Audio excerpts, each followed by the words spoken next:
Bonjour et bienvenue dans ce podcast, c'est Capucine et aujourd'hui je vais vous parler de mon parcours en tant que dyslexique et comment j'ai été amenée à écrire un livre et comment tout ça s'est passé, tout le processus et aussi tous les échecs en tant que dyslexique. Et je pense que même si vous n'êtes pas dyslexique, c'est intéressant d'écouter ce que je vais vous raconter parce qu'on a tous des difficultés au quotidien et les processus, les mécanismes pour sortir de ces difficultés, elles sont les mêmes qu'on soit dyslexique ou qu'on ait une mauvaise image de soi, une mauvaise confiance en soi ou qu'on croit qu'on n'est pas bon en maths, qu'on n'est pas ci, pas ça. C'est beaucoup les mêmes blocages qu'on va retrouver un petit peu tout le temps. Donc voilà, j'espère qu'à travers mon histoire, puis mon parcours, ça vous motivera, vous, à passer au-dessus de certains blocages peut-être que vous avez. Et que les difficultés ne sont pas une fin en soi. Donc, pour ma part, j'ai eu mon diagnostic de dyslexie assez tard. J'avais déjà 18 ans, donc finalement, pendant toute mon enfance, ça a été plutôt que c'était compliqué pour moi d'apprendre, c'était compliqué de lire, c'était compliqué l'orthographe, c'était compliqué l'apprentissage par cœur. Tout ça, c'était un petit peu dur. Donc, à différents niveaux, au primaire, la maîtresse me faisait faire des lignes en plus des autres, pour essayer que ça rentre. Mais bon, c'est vouloir faire toujours la même chose, mais en espérant un résultat différent. Donc, forcément, ça n'a pas fait progresser grand-chose. Et ensuite, au collège, j'ai eu la chance au collège. Je pense que c'est ça qui m'a un peu sauvé la vie. J'ai intégré une classe multisport et donc là, je faisais plein de sports, plein de choses différentes. J'ai découvert le VTT, le tir à l'arc, le rugby, le saut à la perche, la natation. Donc on faisait énormément de sport. Et ça m'a beaucoup aidée parce que pour la première fois, j'avais quelque chose dans lequel j'étais compétente et puis en plus j'étais plutôt douée. Donc ça m'a vraiment... J'avais au moins un truc sur lequel je pouvais me raccrocher où j'étais performante. Donc j'étais régulièrement dans les 2-3 premières de la classe en sport. Donc ça c'était vraiment quelque chose... C'était un premier truc positif dans ma vie. Et une des autres choses qui me posait problème, je pense, à l'école, c'est que j'avais du mal à expliquer le processus par lequel je passais quand je devais résoudre quelque chose. Donc, ça m'arrivait, par exemple, d'avoir la solution, mais j'avais pas le process pour expliquer comment j'avais fait. Donc, je me retrouvais souvent à avoir faux puisque j'avais pas expliqué comment j'avais fait pour arriver à un résultat. Et ce qui s'est passé, c'est qu'à un moment, dans les sports que j'ai fait de la course d'orientation. Donc la course d'orientation, on vous donne une carte et puis vous devez aller chercher des balises dans la forêt. Sauf que à l'époque, c'était pas très développé en France, donc on n'expliquait pas vraiment la technique, en fait, le processus. Donc on vous donnait une carte en vous expliquant à quoi ça correspondait, puis ensuite vous partiez faire votre petit tour. Et pour la première fois, comme on me demandait pas d'expliquer le processus, j'ai pu faire ma sauce, en fait. Et ça, du coup, je me suis retrouvée vraiment à être plus douée que les autres. Alors, je vous le dis maintenant, mais à l'âge quand j'y étais, j'avais pas l'impression d'être plus forte que les autres. J'avais l'impression d'être juste moyenne, comme dans tous les autres trucs. C'est seulement 10 ans après que j'ai réalisé que, en fait, j'étais déjà au-dessus du lot. Mais sur le coup, je vous assure que je voyais pas la différence. Pour moi, j'étais juste moyenne, normale. C'était vraiment parce qu'on m'avait rabâché ça dans toutes les autres matières. Donc, je voyais même pas que j'étais plus performante que les autres. C'est vraiment 10-15 ans après, quand j'ai réfléchi à mon parcours, que je me suis dit mais en fait je devais quand même être un cran au-dessus, parce qu'il m'avait fait monter une catégorie et courir avec des gens qui étaient une année de plus que moi. Donc voilà, il y a des choses que j'ai réalisées, mais longtemps après. Et ça, je suis sûre que c'est des choses qui peut-être vous arrivent aussi, parce que quand on a des choses dans lesquelles on est naturellement doué, où c'est facile, eh bien, on a l'impression que c'est facile pour tout le monde aussi, pour les autres aussi. Et on a tendance à minimiser ce qu'on fait quand c'est trop facile pour nous.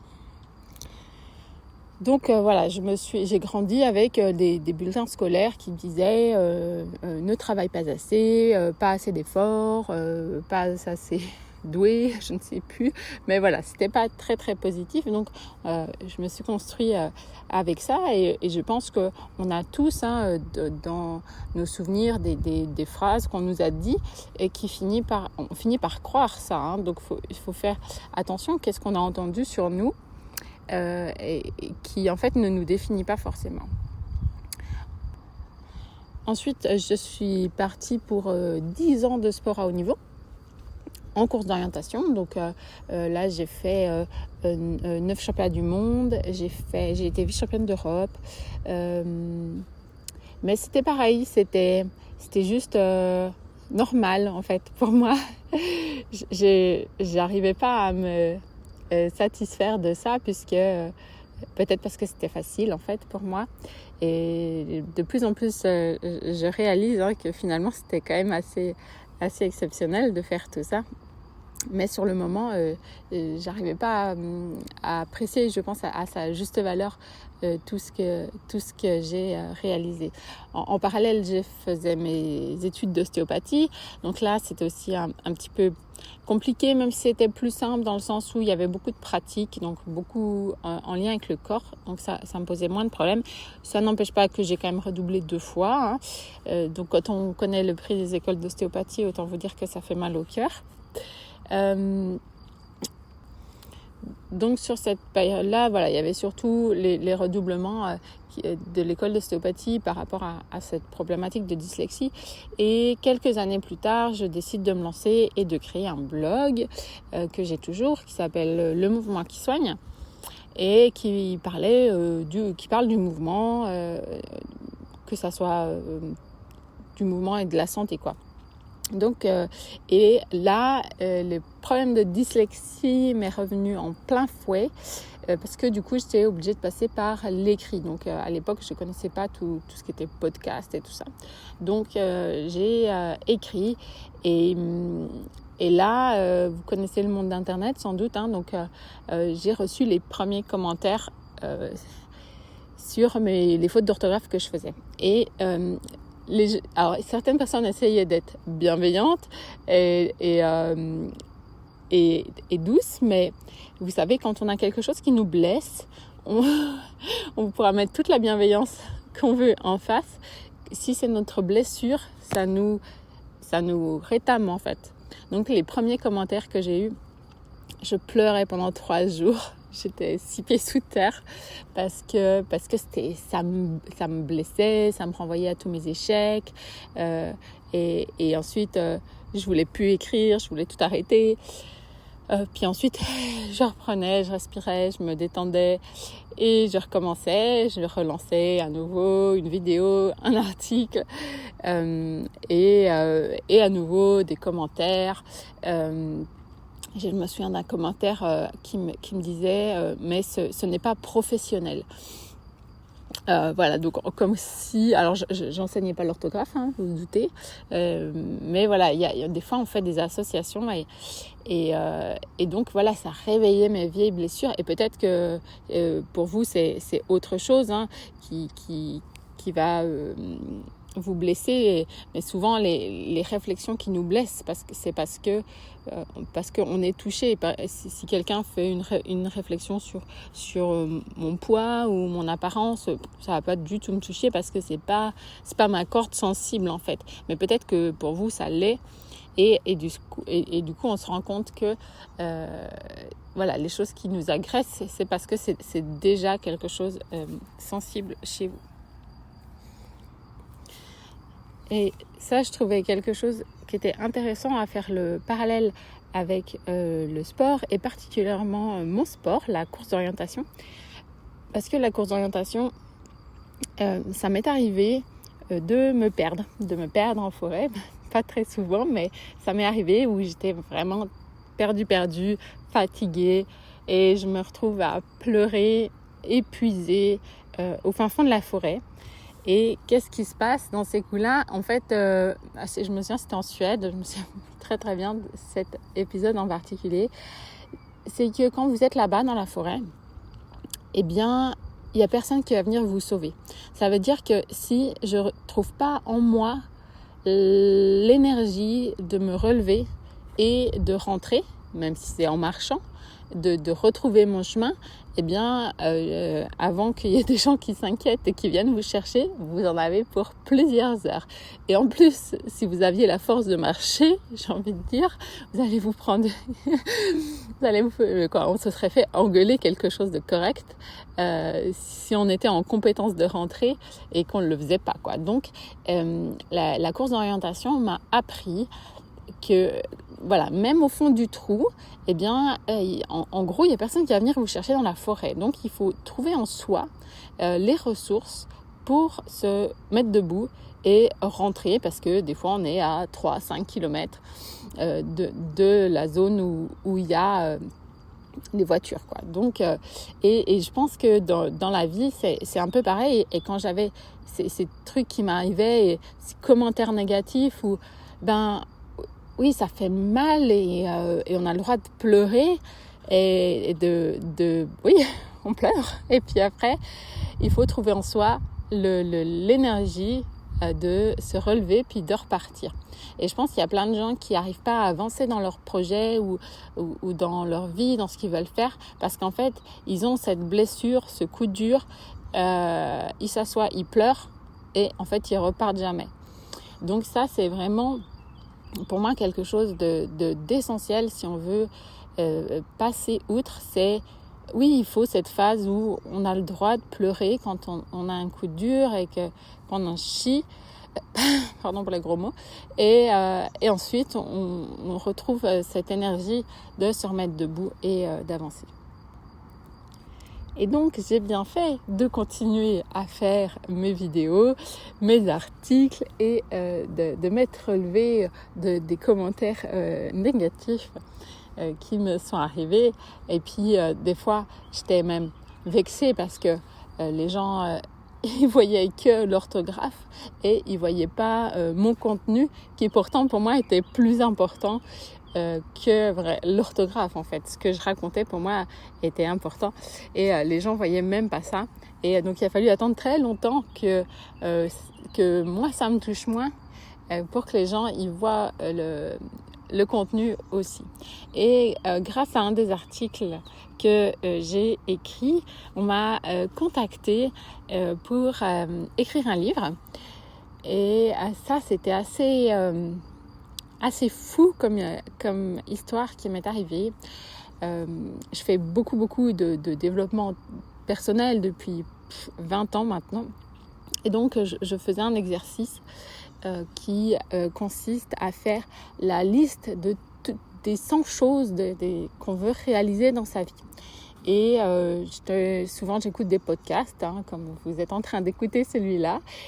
Et j'étais dans la voiture, donc je n'avais pas de papier pour noter. Et donc, je commence à réfléchir à quelles sont les choses que j'ai envie de réaliser dans ma vie.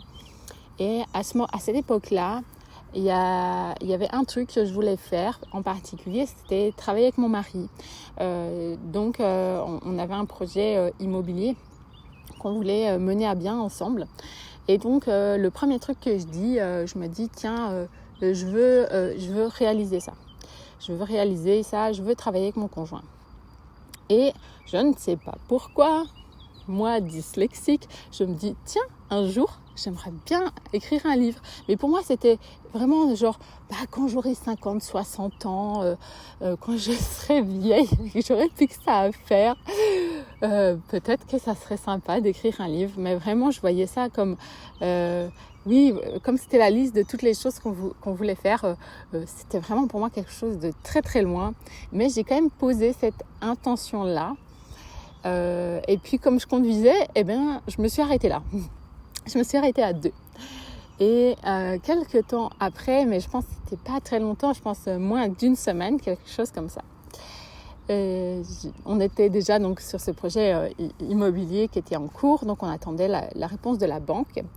Donc un jour, j'ouvre mes mails pour voir si la banquière m'a répondu. Et j'ouvre les mails et donc je vois le mail de la banquière qui valide notre projet. Donc je suis trop contente, on a notre prêt pour lancer notre projet immobilier. Et il y a un autre mail qui est marqué Isabelle Filiosa. Et ensuite, le titre, c'est un livre, point d'interrogation. Et là, je reste complètement bloquée sur ce mail.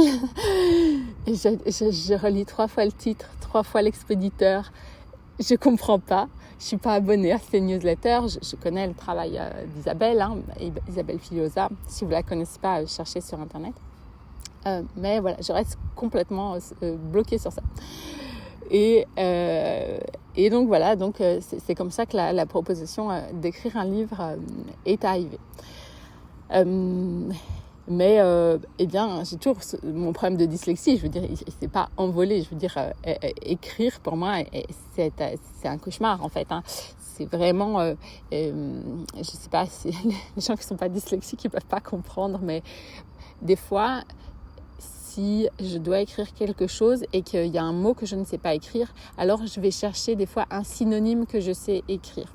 Donc des fois, les phrases, elles ont ni queue ni tête, parce qu'en fait, comme j'essaie de trouver des mots que je sais écrire, ben des fois, c'est pas fluide en fait. Et c'est beaucoup plus facile à l'oral pour moi qu'à l'écrit. Donc, le processus d'écriture c'est toujours en cours, donc c'est mon nouveau défi là.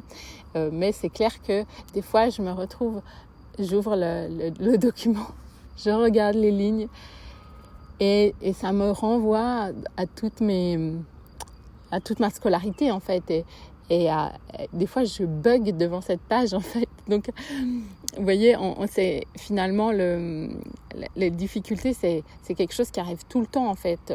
On a toujours des nouveaux trucs qui arrivent. Donc voilà, là pour moi en ce moment, c'est ça. Voilà. On a toujours des phases où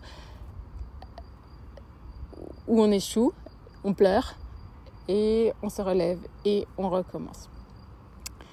Voilà, c'était un petit peu comment moi j'ai vécu cette histoire de dyslexie et puis comment c'est vous montrer aussi que c'est pas parce qu'on a, j'allais dire un handicap, mais quelque chose qu'on pense que ça va nous empêcher de faire quelque chose, on va dire. Je sais pas, c'est peut-être pas très clair qu'on peut pas le faire en fait. C'est pas parce que on est dyslexique finalement qu'on peut pas écrire un livre. C'est pas parce que je pense à ce nageur là qui a pas de bras et pas de jambes. On pourrait dire oui, traverser la Manche, je sais pas quoi. C'est quand même chaud, mais il l'a fait. Et vous pouvez trouver autour de vous, puis maintenant avec les réseaux sociaux, forcément vous allez trouver des personnes qui ont réalisé ce que vous avez envie de réaliser avec la même difficulté que vous avez vous aujourd'hui. Et ensuite, vous pouvez choisir de suivre cette personne, pas pour la jalouser, mais pour voir quels sont ses mécanismes et comment elle fait pour passer outre cette difficulté qu'elle a. Et c'est vrai que quand j'ai commencé à voir, il y a un moment où on a commencé à plus parler de ces problèmes de dyslexie. Et quand j'ai commencé à voir des gens qui étaient brillants, riches, célèbres et dyslexiques, je me suis dit, ah tiens, mais c'est possible. Donc voilà, trouvez autour de vous, sur les réseaux, des personnes qui ont la même contrainte que vous et qui ont atteint l'objectif que vous.